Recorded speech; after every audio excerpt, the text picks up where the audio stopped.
dari perbedaan kita lihat di sistem atau strukturnya virtual machine dan kontainer, di sini dari saya ingin memberitahu beberapa hal karena memang kenapa sih saya menyampaikan dari perbedaan ini, karena secara sekilas sebenarnya kontainer dan juga virtual machine ini sebenarnya bisa dilihat sama, karena penggunaannya pun bisa kita sebagai pengguna gitu. Misalnya saya sebagai pengguna itu memang terlihat sama halnya seperti saya atau kita memang mengkonfigurasi suatu server ataupun menggunakan laptop ataupun PC.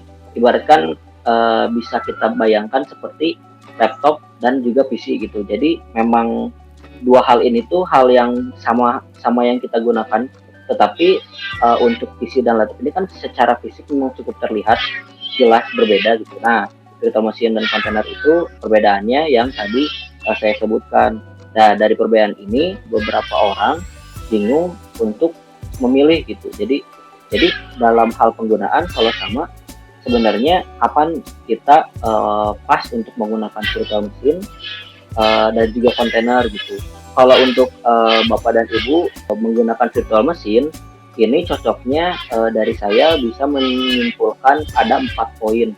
Untuk proyek-proyek yang Bapak Ibu kerjakan, kalau memang yang pertama ini penggunaan layanannya itu secara reguler, legacy atau monolitik. Monolitik ini jadi sepertinya untuk proyek ini kita cukup satu server aja, udah cukup satu server. Oh, berarti dari situ kita dapat satu poin bahwa ini cocoknya menggunakan virtual machine, karena dari satu server atau satu node sepertinya cukup untuk semua service yang kita nanti akan pasangkan. Itu berarti poin pertama sudah cocok.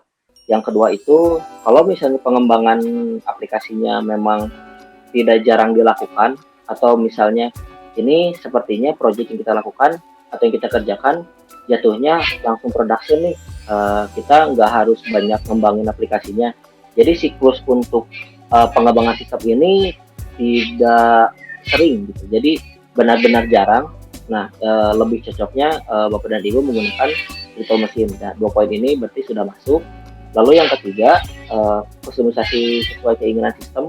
Di sini maksudnya lebih membahas ke sisi kernel, karena setiap virtual machine memiliki kernel masing-masing. Jadi untuk kustomisasinya mungkin dari Bapak Ibu hendak melakukan kustomisasi kernel dan apapun hal yang ada di dalamnya gitu. Nah, lebih cocoknya menggunakan virtual machine karena memang dia berada di kernel space dan juga user space yang berbeda. Jadi apapun bisa dilakukan di sisi virtual machine gitu. Lalu yang keempat, memang ingin menggunakan OS yang berbeda seperti Linux, Windows. Yang paling jelas itu biasanya dari pengetahuan saya untuk virtual machine itu bisa sampai ke menggunakan Windows.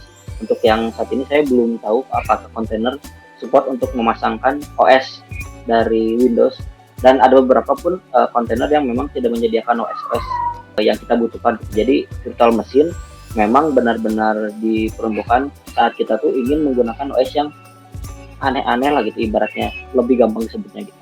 Nah, di sini untuk poin-poin di mana kita tepat untuk menggunakan virtual machine. Lalu untuk kontainer biasanya memang digunakan untuk jadi maksudnya itu dari sisi project memang sangat memperhatikan microservices, pengembangan aplikasi, dan juga membangun cloud native apps. Maksud dari 3 poin ini sebenarnya kalau memang project yang Bapak Ibu akan kerjakan ini berlawanan untuk yang monolitik, memang dari satu project kita membutuhkan banyak sekali node, tetapi tidak harus menggunakan resource yang cukup banyak gitu. Nah, kontainer kelebihannya itu adalah dari setiap template ataupun paket yang ada di kontainer ini benar-benar compact. Jadi tidak semua hal yang kita tidak butuhkan itu ada di kontainer. Jadi biasanya kontainer ini dibuat benar-benar seminimal mungkin agar bisa dimanfaatkan semaksimal mungkin. Nah, microservice ini kan maksudnya jadi setiap node ini tuh ataupun setiap server ini ibarat kata kecil-kecil gitu. Jadi memang kita membutuhkan banyak server, kita membutuhkan banyak aplikasi yang kita perlu pasangkan. kontainer ini sangat cocok untuk digunakan apabila kita sangat memperhatikan microservices.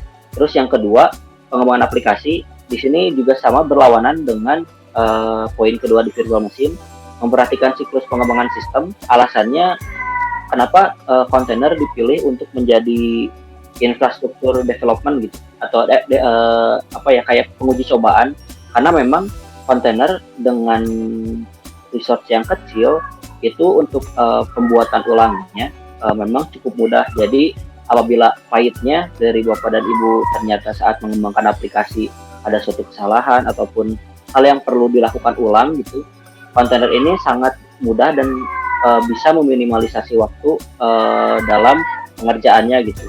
Jadi kontainer ini memang cocok apabila untuk kita sebagai misalnya developer ingin mencoba mengembangkan aplikasi terlebih dahulu. Nanti setelah hasilnya cukup memuaskan untuk dari sisi aplikasinya, nanti bisa langsung dipindahkan ke virtual machine. Baiknya mungkin seperti itu. Lalu yang ketiga ini sama halnya seperti yang poin pertama, membangun cloud native apps di mana tidak jauh beda dengan microservices.